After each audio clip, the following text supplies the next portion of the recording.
mean, look, Jeremy Lin's story is relatable, is a universal story that you're black, white, Asian, Mexican, anything, you can relate to, because everyone knows what it's like to chase your dream and fail. You know, nothing wrong with Yao Ming, but Yao Ming was 7'6". At 12 years old, they knew he was going to be an NBA player. They knew that he was groomed to become that. No one thought Jeremy Lin at 12 was going to be in the NBA. I've been watching basketball for a long time, and that was a weird, very weird phenomenon. You have a guy who was basically sleeping on someone's couch, you know, and is the 15th man on the team, you know, that came in and set the record for the most amount of points scored, you know, for a starter, you know, in the first 3 games. You know, he went like 25, 28, you know, to almost 30 points, something like that in each of these games, you know, and that whole thing was just very strange because you've never seen anybody who just came out of the blue and was just electrifying the Garden like he was. I'm not a father yet, but like I felt like the proudest father that you could ever imagine, right? Because it was just, okay, finally.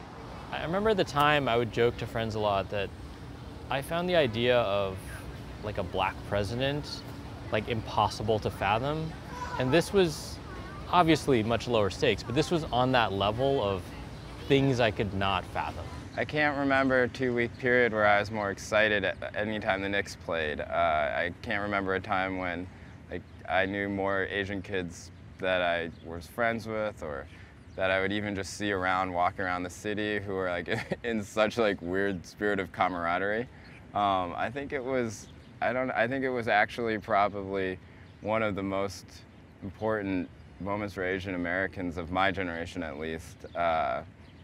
Actually, it might have just been the most important one in terms of like a collective good feeling. Certainly there have been bad things that happened, but in terms of sort of rallying the base or whatever, it was really sort of, yeah, it was the best. I would probably have told people I'm Taiwanese American.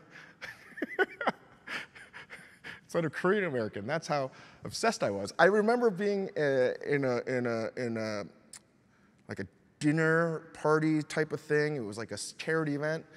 And I am not a person that goes up to people at all. I'm pretty introverted, believe it or not. And there were like 2 people that were wearing Jeremy Lin jerseys. And I went straight up to them and I was like, pretty awesome, right? That was the craziest thing. I don't do that. And there was like, yeah, it was like we could talk. And they weren't Asian. They were definitely not Asian people. People were just rooting for this thing to happen. I just think that if you talk negatively about it, you're a terrible person. I think Jeremy was major. I wouldn't say that all the pressure's on him to have changed the lives of us getting girls or whatever, or how we're seen in the dating scene. You know? It definitely helps. One fond memory I have of Linsanity is when the rumors started that he was maybe dating Kim Kardashian, or Kim Kardashian was angling for an intro, or somebody was trying to hook them up. And I ended up writing a post like, who should be Jeremy Lin's girlfriend? And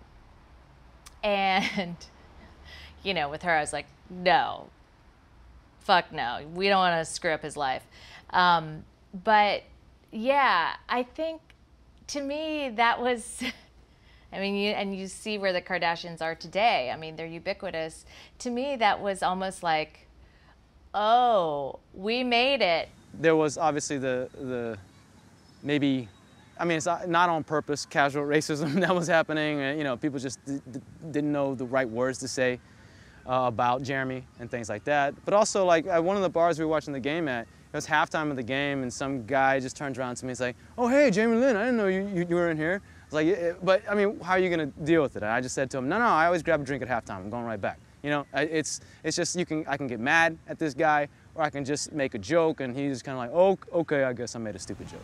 I remember thinking that was kind of funny that up until that point, you know, the sort of names you would get called were, you know, the same things like Jackie Chan or Bruce Lee or Yao Ming even. And Jeremy's ascent to fame kind of gave, you know, people who wanted to taunt anybody another name sort of in their vocabulary to use, I guess. When something is happening that brings your community into the light that is not used to being covered, there's also like a little bit of nervous tension, because you know as a member of the media that it could also go fairly wrong. So there were a lot of missteps in the way people covered Jeremy Lin, and that started happening very early on. And so I was part of a team of people that wrote like sort of a style guide to covering Jeremy Lin, which is sort of a little bit ridiculous, but we felt it was necessary. There had been a number of missteps in the media. You know, people are constantly using like fortune cookies, which is not an Asian American, you know, not a Chinese thing to like promote games. Maybe that's not a good example, but you know, there was, I always like to mention this because people like to forget, you know, a prominent sports journalist, Jason Whitlock, made a tweet that referenced the size of Jeremy Lin's penis, which to Asian Americans, you know, I don't know if he thought that was just like a funny dude joke, a sophomore dude joke, but to Asian Americans, that's like serious fighting words. There were people that used the word chink inappropriately, and they said, oh, I just, you know, a chink in the armor, this is a common phrase. Come on now, are people not well trained enough in newsrooms to know that a word like that is problematic when you're talking about Asian Americans? To this day, thinking about that tweet still enrages me. It still makes me feel like no matter how much change, no matter how much progress we've made in terms of being a part of so many different systems, rising to levels of prominence in other spaces, there are still worlds in which Asian Americans, because we're not included, because we're not a part of that conversation, are seen as, if you will, kind of ready targets. I think people didn't know how to handle it. I think people didn't know how to handle the race factor in it, because all of a sudden he just burst onto the scene and became this sensation, and the fact of the matter is that he's Asian. So I think it was something like people were in a panic mode, like, okay, how do we handle this now? Because, you know, we have to say great things about him, but he's Asian, and there's so many different headlines that we could use, but it could be offensive, but let's just put it out there because we think this is positive, because this is great.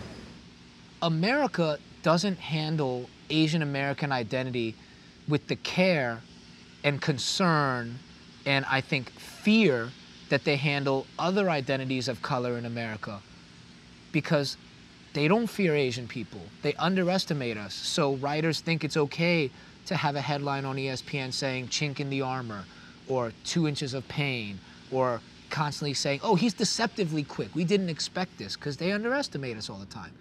But when you speed things up to 2016 and you see the way America fears Muslims, the way America fears the black community, and the way that America goes into these communities and literally hunts individuals down. As a Taiwanese Chinese American, you say to yourself, maybe it's better we aren't feared, and maybe it's better we're forgotten, and maybe it's better we're underestimated. In a way, it's very good that Jeremy's success put a lot less pressure on the younger generation. That is to say, well, you know, with his success, hopefully they'll convince their parents not just keep hopping on studies, and there are many other possible career choices. But the downside also, of course, is now the parents will say, wow, well, now with Jeremy's success, not only you need to do well in studies, but you also should be good an athlete. How many times do we experience like something truly magical in our lives, especially in our adult lives? You know, when we're kids and you see fireworks, that's like mind-blowing. But when you're an adult and you see fireworks, it's like you smell the smoke, you're wondering what this is doing for the environment, you know? You're like, this is super loud, I'm uncomfortable.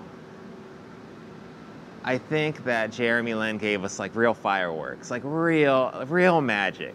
To see this guy who's 6'3", and he's not skinny, he's 200 pounds, like he's 6'3", 200 pounds, he could potentially be a wide receiver, and he's got these, he's fast, he's muscular, he's strong, he's got great eye-hand coordination, a great presence on the basketball court. So, I mean, listen, I think he's certainly paving the way for a lot of younger Asian kids out there. And I think that's going to be really interesting to watch. I don't think we're going to really see that for probably another 10 to 15 years. That's kind of what we saw with Siri Pak in golf and Serena Williams in the tennis world. You don't really get to see his impact come to fruition roughly until, you know, a couple decades later. The NBA universe was revolving around Jeremy Lin. He had 2 Sports Illustrated covers in a row. He was on ESPN every day. Every newspaper was heralding him as this great new celebrity. And so in Miami, when he goes to play the eventual NBA champion Miami Heat, the players on the Heat argued among themselves over who got to guard him. This is LeBron James, this is Dwayne Wade, this is pretty much a set of 5 players argued over who could pick him up full court. And full court isn't just what you do to a good player, it's what you do when you want to destroy a player, when you want to shame a player. And so that game where he has 8 turnovers and goes 1 for a million from the field, that was a function of the NBA fighting back. This is the NBA asserting there's a hierarchy here, and this is a nice Cinderella story, but now it's time for you to go back into your pumpkin. Currently in the NBA, he's like probably in the middle, bottom of the pack, depending, which is great. I mean, I would objectively take him over half of the other point guards in the league, which is funny because the Nets had this point guard, Jarrett Jack, who played with them last year. Journeyman, he's a good player. He's played in a lot of teams. And when they signed Jeremy Lin, he went to Twitter, and people think he was subtweeting the move where he just laughed like, ha ha ha, LOL, whatever. But Jeremy Lin is a better player than Jarrett Jack.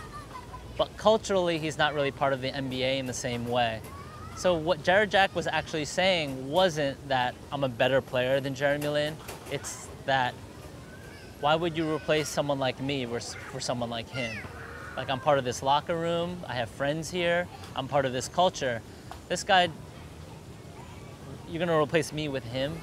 I think the frustration right now for Jeremy Lin fans is, man, can't we see him with the right coach, with the right system? I'm hoping that might be the Brooklyn Nets, because you have a coach who was formerly with the New York Knicks who knows what Jeremy's strengths are and how he best functions and plays as a player.